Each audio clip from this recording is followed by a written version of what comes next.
Good morning students. आज हमें पढ़ना है चैप्टर 4 पदार्थ, धातु और अधातु। मतलब कि हम इस चैप्टर में धातुओं और अधातु के बारे में पढ़ेंगे, मतलब कि मेटल्स और नॉन मेटल्स। तो इस चैप्टर में हम देखेंगे कि धातुओं के भौतिक गुण क्या होते हैं, रासायनिक गुण क्या होते हैं, अधातुओं के भौतिक गुण क्या होते हैं, रासायनिक गुण क्या होते हैं। बच्चों देखो, किसी भी वस्तु के भौतिक गुण वो गुण होते हैं जो हमें आंखों से देखने पर सिंपली पता चलते हैं, ठीक है। उन्हें हम उनके भौतिक गुण कहते हैं। जैसे कि किसी का आकार कैसा है, रंग कैसा है, गंध कैसी है, स्वाद कैसा है, ये सब गुण उसके भौतिक गुण है। गलनांक बिंदु, क्वथनांक बिंदु, ठीक है, ये सब गुण उसके भौतिक गुण है।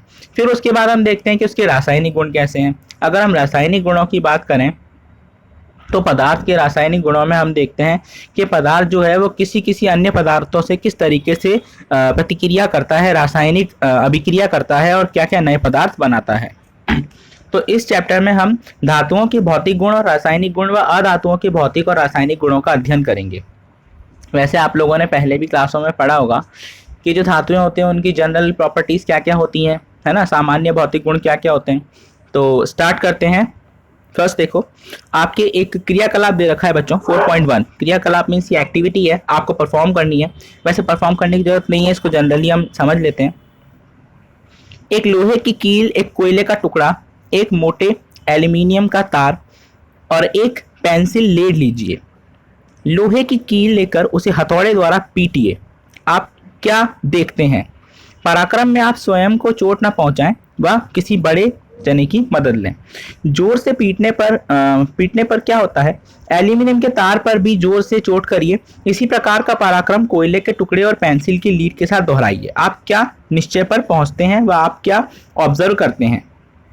बच्चों यहाँ पे आपकी एक सारणी है, इसमें हमें देखना है कि लोहे की कील को हम पीटते हैं जब वो चपटी हो जाती है, कोयले के टुकड़े को पीटते हैं तो जैसे ही उस पर हथौड़ा पड़ता है वो बिखर जाता है। एल्यूमिनियम की तार को जब हम पीटते हैं तो वो भी चपटी हो जाती है। पेंसिल की लीड को जब हम पीटते हैं तो वो भी बिखर जाती है, ठीक है। तो इस एक्टिविटी से हमें ये समझ में आता है कि जो धातुएं होती हैं वो आघात वर्धनीय होती है।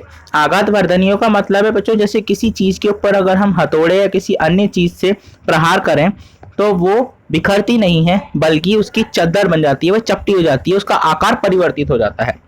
ऐसी चीजों को हम कहते हैं आघात वर्धनीय, ओके। और ऐसी चीजें जो कि बिखर जाती हैं उनको हम कहते हैं ब्रिटाइल, भंगुर। हिंदी में कहते हैं भंगुर और इंग्लिश में कहते हैं ब्रिटाइल, ओके। तो यहाँ पे आपने देखा कि कोयले का टुकड़ा और जो लीड थी वो तो बच्चों भंगुर थी, ब्रिटाइल थी, ठीक है। लेकिन जो कील और एल्यूमिनियम का तार था वो आघात वर्धनीय था, ठीक है। आपने देखा कि लोहे की कील व एल्यूमिनियम के तार को पीटने पर उनका आकार परिवर्तित हो जाता है। यदि उन्हें अधिक शक्ति से पीटा जाए तो उनकी शीटों में परिवर्तित किया जा सकता है। आप संभवतः मिठाइयों को सजाने के लिए उपयोग में लाई जाने वाली चांदी की वर्क की भी परिचित होंगे। आप एल्यूमिनियम पन्नी वर्णिक द्वारा खाद्य सामग्री को लपेटना व उनके उपयोग से अवश्य परिचित होंगे। अधातुओं को गुण जिसके कारण उन्हें पीटकर शीट में परिवर्तित किया जाता है उन्हें आघात वर्धनीय कहते हैं। मतलब कि सॉरी, ये अधातु की जगह पे धातु आएगा। मतलब कि धातुओं का वह गुण जिससे उन्हें पीटकर उनकी चद्दरें बनाई जाती है उसे कहते हैं आघात वर्धनीय।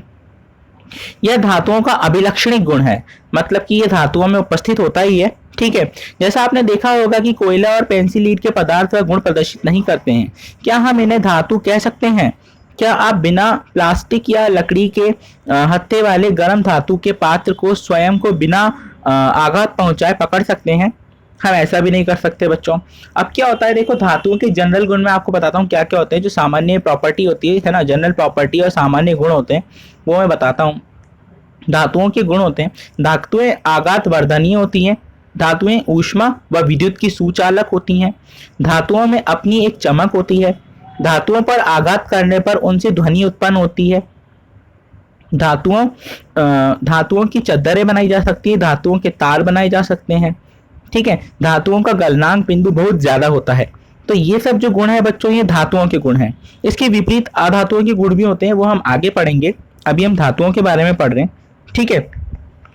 क्या आप बिना प्लास्टिक या लकड़ी के हत्थे वाले गर्म धातु के पात्र को स्वयं को बिना आघात पहुंचाए पकड़ सकते हैं?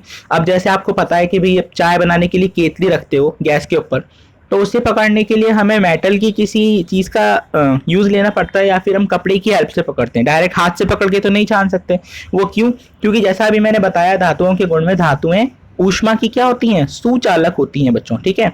तो गैस क्या होती है, जब जलती है तो पूरी की पूरी पतीले को गर्म करती है, तो ऊपर तक गर्म हो जाता है क्योंकि वो सुचालक है, ठीक है। क्या आप बिना प्लास्टिक या लकड़ी के हत्थे वाले गर्म धातुओं के स्वयं को बिना आघात पहुंचाए पकड़ सकते हैं? शायद नहीं। क्यों? कुछ अन्य अनुभवों की सूची बनाने का प्रयास कीजिए जिससे एक लकड़ी या प्लास्टिक का हत्था आपको घायल होने से बचाता है जब आप गर्म वस्तुओं को पकड़ते हैं। हम अनुभवों के आधार पर आप लकड़ी और प्लास्टिक द्वारा ऊष्मा के चालन के विषय में क्या कह सकते हैं? तो हम कह सकते हैं बच्चों कि जो अधातुएं हैं वह ऊष्मा की कुचालक होती हैं और जो धातुएं हैं वह ऊष्मा की सुचालक होती हैं। आपने एक विद्युत कर्मी को पेंचकस से काम करते हुए देखा होगा। उसका हत्था किस प्रकार का होता है? अब आप लोगों ने टेस्टर वगैरह भी देखे होंगे अपने घर में। उसका जो पीछे का साइड होता है वो प्लास्टिक का बना हुआ होता है, ठीक है। क्यों? ताकि जब हम उससे इलेक्ट्रिसिटी को टेस्ट करें तो हमें करंट ना लगे। तो इससे हमें ये पता चलता है कि जो प्लास्टिक है और जो नॉन मेटल है, जो अधातु है, वो कैसी है, वो विद्युत की भी कुचालक है, ठीक है। यहाँ पे फिर से एक क्रियाकलाप है बच्चों, देखिए। यदि याद करिए किसी वस्तु में विद्युत का प्रवाह होता है या नहीं, यह परीक्षण करने के लिए विद्युत परिपथ कैसे बनाया जाता है? एक सिंपल आपको सेल लेना है बच्चों, इलास्टिक बैंड लेना है, एक तार आपको लेना है, एक दूसरा तार लेना है। इस तार के सिरे पर आपको एक बल्ब अटैच करना है जैसा हुआ है, और फिर बल्ब से जो नीचे का पॉजिटिव पॉइंट है वहाँ से एक आपको वायर लेनी है और इसको एक कील से अटैच करना है और सेल के पॉजिटिव पार्ट को इस कील से अटैच करना है। तो आप पाएंगे कि जब आप कील अटैच करते हो तो ये बल्ब जल उठता है, मतलब कि धातुएं जो है वो विद्युत की सुचालक हैं। अगर हम इस कील की जगह कोई प्लास्टिक का टुकड़ा अगर लगाएं तो क्या ये बल्ब जलेगा बच्चों? ये नहीं जलेगा, क्योंकि यहाँ पे जो इलेक्ट्रॉन का फ्लो है, जो इलेक्ट्रिसिटी का फ्लो है, वो प्लास्टिक से नहीं होगा, क्योंकि हमें पता है वो अधातु है और विद्युत की कैसी है, कुचालक है। प्लास्टिक की प्लेस पे अगर हम ग्रेफाइट लगाएं तो भी ये नहीं, सॉरी ग्रेफाइट क्या, कोयला लगाएं तो भी ये नहीं होगा। लेकिन अगर हम ग्रेफाइट लगाएं, ग्रेफाइट होती है बच्चों जो पेंसिल में लेड होती है हमारी, लेड, ठीक है ना, वो हम लगाएं तो विद्युत का सुचालन होगा, ये बल्ब जल जाएगा, ठीक है। तो ग्रेफाइट एक अपवाद है जो कि अधातु होते हुए भी क्या है, विद्युत का सुचालक है, ठीक है। तो जैसा मैंने आपको बताया, यहाँ पे ध्यान रखना है कि ग्रेफाइट एक अपवाद है जो कि अधातु होते हुए भी विद्युत का क्या है, सुचालक होता है, ठीक है।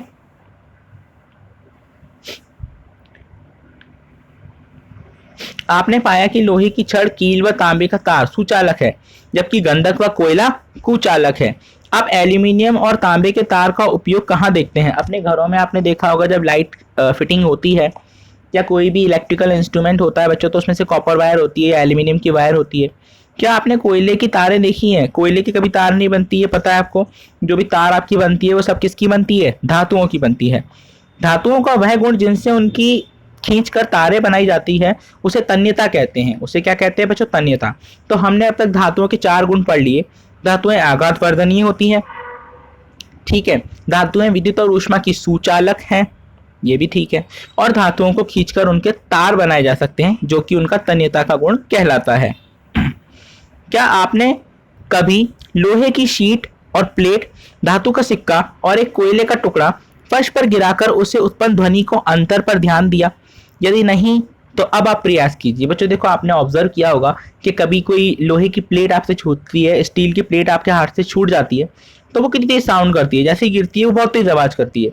मंदिर में लगने वाला जो घंटा होता है वो भी पीतल का बना हुआ होता है। प्लास्टिक का भी लगा सकते थे, लेकिन प्लास्टिक का क्यों नहीं लगाते? आवाज ही नहीं आएगी, ठीक है। अगर वो प्लेट प्लास्टिक की होती तो इतनी तेज आवाज नहीं करती जब आपके हाथ से गिरती। तो समझने की बात यहाँ पे ये है कि जो धातुओं की वस्तुएं होती हैं वो गिरने पर तेज ध्वनि उत्पन्न करती हैं। तो ये जो गुण होता है धातुओं का वो धनत्व, ठीक है, यानी ध्वनि का गुण कहलाता है। वो हम आगे पढ़ेंगे अभी।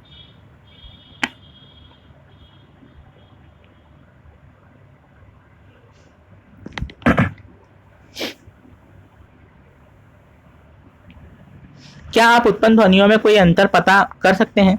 क्या आपने मंदिरों में लकड़ी की घंटियां देखी हैं? क्या आप इसका कारण बता सकते हैं? धातुओं से बनी वस्तुओं को जब कठोर सतह पर टकराया जाता है तो उनसे निनाद ध्वनि निकलती है, उत्पन्न होती है। माना आपके पास 2 समान दिखने वाले डिब्बे हैं, एक लकड़ी से निर्मित है, दूसरा धातु से। क्या आप दोनों डिब्बों पर चोट करके बता सकते हैं कि कौन सा डिब्बा धातु का बना है? क्योंकि धातु